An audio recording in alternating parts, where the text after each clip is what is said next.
Justiça, Segurança e Cidadania, com Vilmara Fernandes.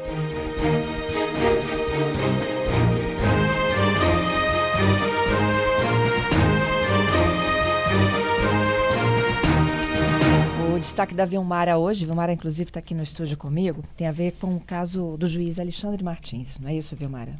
Bom dia, Fernanda. Bom dia Aos ouvintes. Aliás, é uma semaninha cheia de novidades, né, Fernanda? E realmente esse caso aí é um dos que a gente vem acompanhando há muito tempo, né? Muito tempo. Então, agora sim, tem mais uma novidade aí. Vale lembrar que das 10 pessoas aí que foram denunciadas pela morte do juiz Alexandre Martins de Castro Filho, 9 já foram julgadas, já passaram aí pelo júri popular. Uma foi absolvida, as outras 8 já foram condenadas, condenações essas que já foram cumpridas, né? E a pessoa que ainda não passou pelo crivo foi o magistrado que era o Antônio Leopoldo Teixeira, hoje é um juiz aposentado, né? E esse processo vem tramitando ao longo dos anos, né? E agora de acordo com um novo entendimento aí do Supremo Tribunal Federal, agora precisa ser avaliado novamente. E nessas discussões, por que eu estou fazendo, antes de dizer exatamente o que veio? Porque o CNJ vem acompanhando, o Conselho Nacional de Justiça vem acompanhando muito de perto esse processo, a gente já falou sobre isso aqui, e inclusive chegou a fazer um ofício ao Tribunal de Justiça determinando prazo para que ocorresse o julgamento, né, do magistrado aposentado. E aí, por conta desse acompanhamento, o Tribunal de Justiça precisa dar algumas informações ao CNJ à medida que ele vai solicitando. E uma dessas informações que foi solicitada realmente é sobre os prazos prescricionais, né? Que é a prescrição exatamente quando a pessoa acaba não sendo mais, não se pode mais cumprir, o Estado não pode aplicar mais uma pena, a Justiça não pode punir essa pessoa pelo crime, porque já passou o tempo para aquilo, né, que ocorresse. Numa dessas comunicações feitas ao Conselho Nacional de Justiça, o TJ informou sobre a prescrição de um dos crimes do Antônio Leopoldo. Qual é esse crime? É o de associação criminosa. Né? Ele foi acusado de, na época a lei falava de quadrilha ou bando, né? O que hoje significa associação criminosa. Então, esse crime de associação criminosa e ainda de homicídio, né? Com várias eles chamam de homicídio qualificado. Né? No caso da associação criminosa... Isso aumenta a pena, né? Sim. E é mais de um crime, o qualificável, que vai aumentar a pena. Mas aqui nós estamos falando de pelo menos 2 crimes, que é o de homicídio, né, com as qualificadoras dele, e também o crime de associação criminosa. Esse crime de associação criminosa, segundo a informação do Tribunal de Justiça repassada aí ao Conselho Nacional de Justiça, está prescrita. Ou seja, não haverá mais como punir o juiz aposentado por este crime, né? Essa informação, isso prescreveu agora? Não. Os cálculos deles consideram aí várias etapas, digamos assim, do processo. As datas de denúncia, né, de pronúncia, que é a decisão que encaminha ao Tribunal do Júri, né? Quando o caso vai para o STJ, o STF tem outros marcos também que eles chamam aí no processo para fazer este cálculo.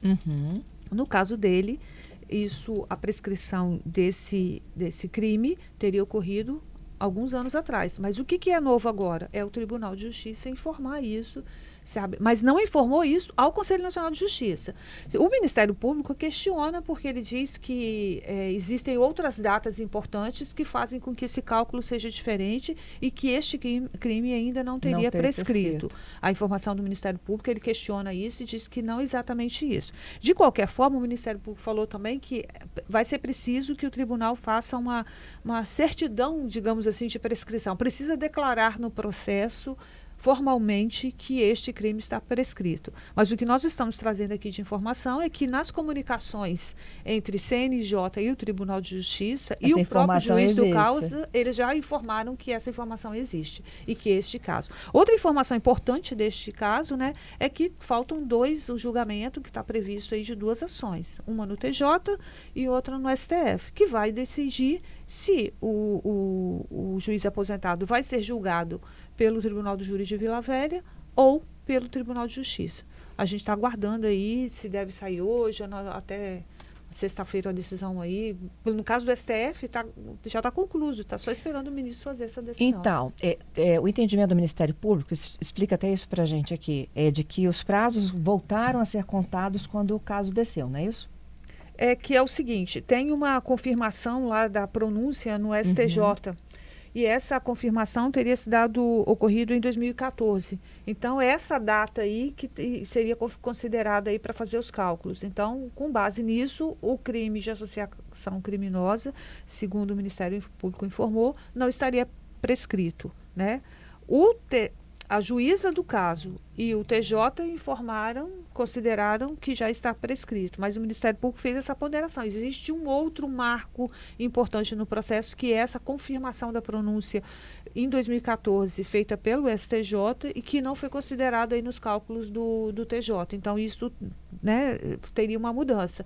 Então, assim, a gente sabe que isso foi informado ao CNJ, que está acompanhando este caso, mas vamos aguardar agora uma decisão do TJ para saber se haverá ou não, porque isso tem que ser comunicado oficialmente pelos desembargadores. Vilmara, essa semana também a gente noticiou uma outra reportagem exclusiva sua, envolvendo o caso de uma promotora na Serra, né, que por falta de andamento, no caso de traficantes, eles teriam sido soltos, né, por uma decisão da Justiça de lá. O caso dessa 7ª Promotoria Criminal da Serra, são duas coisas que aconteceram lá, duas colunas que eu publiquei.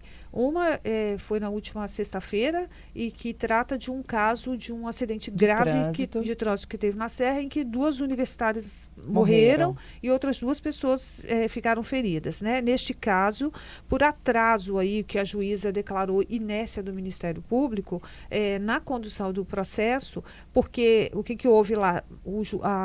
O delegado concluiu e indiciou o motorista como o autor, né, do crime, né, que aí no caso foi com o carro e que levou à morte das pessoas e lesões em outras, indiciou o motorista por homicídio e tentativa de homicídio. E aí aguardava-se a manifestação do Ministério Público no sentido de ou denunciar, ou não denunciar, ou devolver para a polícia para que fossem feitas novas informações, o que, segundo as informações constantes no processo e da própria juíza, não aconteceu no prazo. E diante dessa ausência de manifestação, o advogado foi lá do caso, né, o advogado que faz a defesa das famílias, ele foi lá e devolveu o caso. Entendeu? E fez a denúncia por conta dele, aceita pela juíza. E o outro foi dos traficantes? O outro foi dos traficantes. E o dos traficantes também, por falta de ação do Ministério Público, os advogados foram à Justiça e pediram a liberação dessa quadrilha que tinha sido presa em 2021. E aí, nas decisões judiciais, os desembargadores relatam que houve muito tempo, passou-se muito tempo sem que o Ministério Público se manifestasse. Por isso, eles autorizaram a libertação de todos os 6 traficantes, e todos os 6 saíram. E isso também foi confirmado pela juíza em decisão, ela dizendo na decisão que o Ministério Público havia sido intimado 5 vezes. Meu Deus. Bom, o Procurador-Geral de Justiça foi procurado pela Rede Gazeta. Ele conversou ontem no finalzinho do dia com o jornalista Roger Santana e ele fala da criação de uma força-tarefa para tentar, né, colocar tudo isso em dia. Vamos ouvir, Berdial? Vamos ouvir. Nós instituímos uma força-tarefa para apoiar essa medida, essa promotoria, para que isso jamais volte a acontecer. Nunca havia acontecido em 130 anos de Ministério Público essa situação, então nós vamos lutar para colocar as coisas num ritmo normal, né, para que o trabalho seja feito e a atuação do Ministério Público seja de excelência, como vinha sendo até então. Então, hoje nós instituímos aí uma força-tarefa para que possa reforçar a nossa atuação no local e, ao mesmo tempo, a gente identificar as causas que levaram a essa situação. Quando que o senhor ficou sabendo do que estava acontecendo na 7ª Procuradoria Criminal? A Corregedoria esteve na Promotoria de Serra no ano passado, como uma atividade rotineira de correições, né? Todos os cargos são frequentemente acompanhados, né? Inspecionados, visitados pela Corregedoria do Ministério Público. E não foi identificado nenhum fato atípico, nenhum fato anormal, nenhum acervo anormal naquelas promotorias desde então. Isso foi no ano passado, em outubro do ano passado. E portanto, então, nós não tínhamos nenhuma informação a respeito disso. Nós soubemos realmente pela imprensa. Não tínhamos nenhuma informação anterior que nos desse uma notícia de algo que estava acontecendo de uma maneira atípica ou anormal. Então, não fomos procurados nem pela família, não aqui na Procuradoria-Geral, e tampouco tenho conhecimento de que tenha sido feito pela ouvidoria. Não fomos procurados pela família, pelos advogados, pelo juízo, pela própria magistratura, né, pelo próprio Poder Judiciário. Não chegou para nós nenhuma informação, seja identificada ou anônima. Então, recebemos a notícia pela própria imprensa. Mas aí, quando a Justiça admite ou aceita que há uma certa lentidão e o senhor ou a Procuradoria-Geral ela não fica sabendo, não há aí uma certa falha, digamos assim? Ou o senhor avalia que o que aconteceu no meio desse caminho em que vocês não ficaram sabendo? O juízo, quando soltou as pessoas, ele não encaminhou uma cópia para o Procurador-Geral. São milhares de processos em andamento, milhares de casos em andamento nos 78 municípios. Então, somente quando uma comunicação é feita de maneira formal, ou mesmo a própria pessoa envolvida chega e procura, né, e reclama daquela situação, isso gera uma ação nossa, né? Então, como eu disse, houve recentemente uma visita da Corregedoria, uma inspeção ordinária da Corregedoria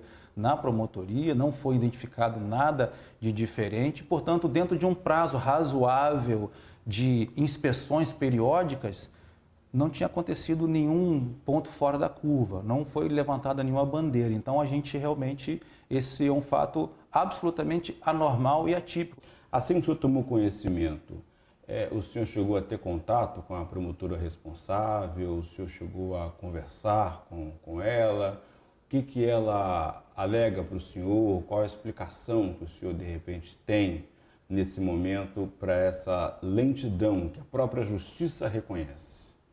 Roger, um procedimento que é instaurado a partir de um evento desse, um episódio desse, com um promotor de justiça, com um membro do Ministério Público, ele corre sob sigilo.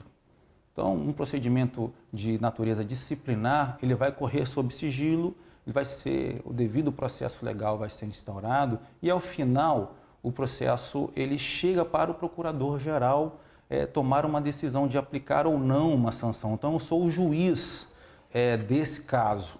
Então, eu não posso me manifestar antecipadamente sobre ele, sob pena de antecipar um juízo de valor e ficar impedido até de exercer a minha função. O que normalmente acontece é que a pessoa terá oportunidade, sim, de apresentar alguma justificativa. Nós ainda não sabemos qual é a justificativa que eventualmente exista, se existe uma questão técnica do processo, se houve alguma situação que possa ser justificável. Ocorre que esse atraso nessa manifestação, ou esses atrasos, eles são atípicos, anormais, não são corriqueiros, né? Não são algo que acontece o tempo todo, é um fato excepcionalíssimo que está sendo veiculado e, portanto, nós estamos cuidando dessa maneira e com zelo, cuidado, mas também com o rigor que a nossa legislação oferece. Então, assim, a gente vai apurar os fatos rigorosamente, a gente vai cuidar desses fatos rigorosamente. São fatos que nós realmente não gostaríamos que tivessem ocorrido, né? Nós respeitamos aí a dor das vítimas, das pessoas, das famílias das pessoas atingidas e esperamos que o mais rápido possível a gente possa apurar os fatos e resolver, né, a situação que existe ali na Promotoria de Serra.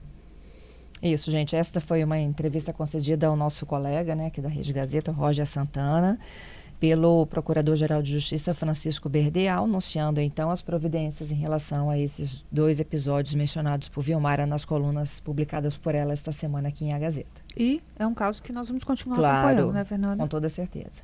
Obrigada, viu? Até Boa quarta. semana para você. Para todos.